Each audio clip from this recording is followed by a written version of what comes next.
Hello, welcome everybody. Welcome to our channel and thanks for watching.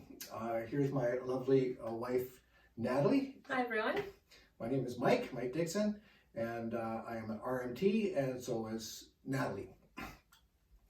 We wanted to show you some home care exercises that you can do for sciatica. Now, we had just did a video a little while ago, a few days ago, of lots of things you can do for sciatica, and now we wanted to break it down so that you have more of a step-by-step process and a little easier to take in and do these home care exercises at home, because that's the feedback that we got. So thank you for that feedback. Okay, so the first thing we're going to talk about a little bit is what is sciatica. And you basically know you have sciatica when you have pain that radiates down your leg. Okay, so can you show me an example of that, Natalie, where you would kind of have pain going down your leg? Sometimes right to the foot. Okay, and that pain can be very intense, or it might be just mild. There can be acute phases of it, so you can wake up one morning and have a lot of pain going down your leg, and sometimes it's not so bad. So you have to judge these exercises based on how much pain you're in. So we'll start with the easy ones, the ones that are easy to do. And the first one that I recommend, highly recommend, is based on the McKenzie principle, and that is to do back extensions. Okay, so how we do these back extensions, which basically means bending backwards, is that we can go face down on a flat surface like the floor. In this case, we have our massage table, but you can do this on the floor or even on the bed. So can you show us what would be the first one, which would be the Sphinx position?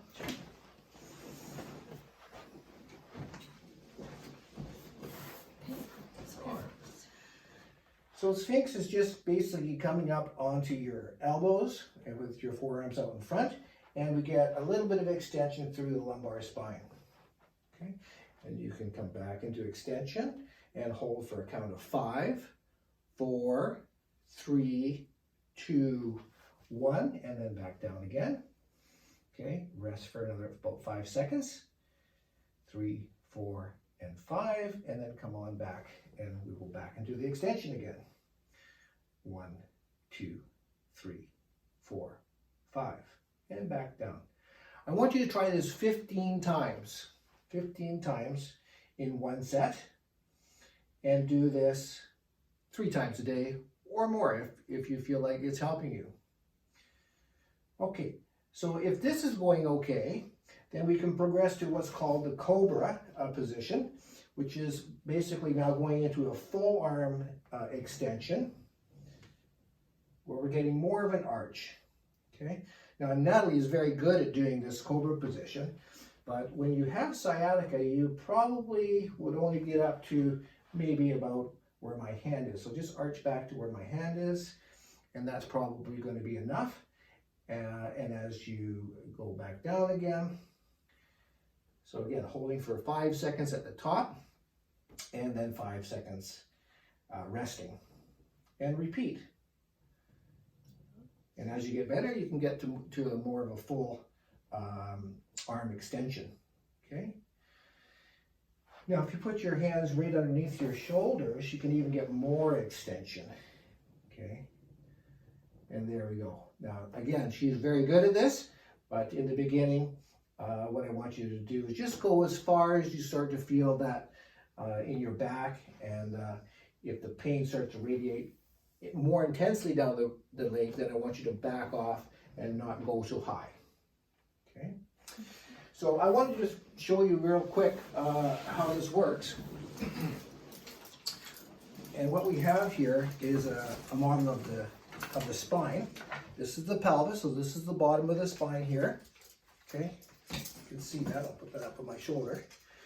And maybe, yeah, right in there. That's the bottom. And these are your lumbar vertebrae, and you have 5 of them going up your back.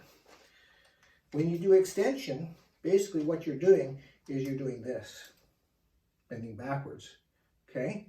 As you extend backwards, what happens is we have these discs in between the vertebrae, and the discs, if they're bulging like this red one is right here, it puts pressure on the nerve and causes the pain to go down your leg. As we extend backwards, this disc, or the fluid inside the disc, more correctly starts to migrate towards the front side of the disc. As that happens, it takes the pressure off of the nerve, and as we take pressure off of the nerve, we get less nerve pain down the leg. We also get what we call centralization of the pain, which means the pain now doesn't go so far down your leg. So you know you're getting better when there's less pain going down your leg.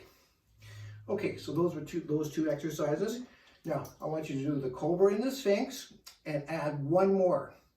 And this is called a rotational stretch, and it's very good for the health of your spine. So we'll get into that rotational stretch position. Sideline, please. Yeah, we'll do sideline. Okay. And what we want to do is just take your heel and put it just above your knee if you can. If that's too much, then just back it off a little bit, like that.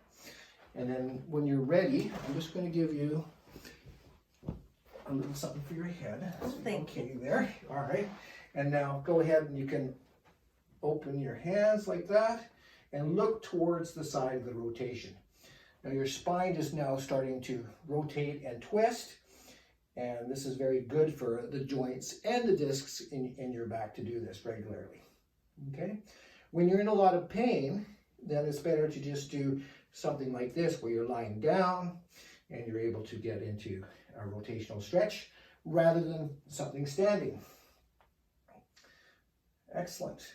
Okay, so again, this one you can hold for 10 to 30 seconds or as long as it's comfortable. So that concludes this video. In our next video, what we're going to go show is how to do these exercises, one in the standing position, and then how to mobilize the sciatic nerve. So stay tuned for that, and thank you for watching.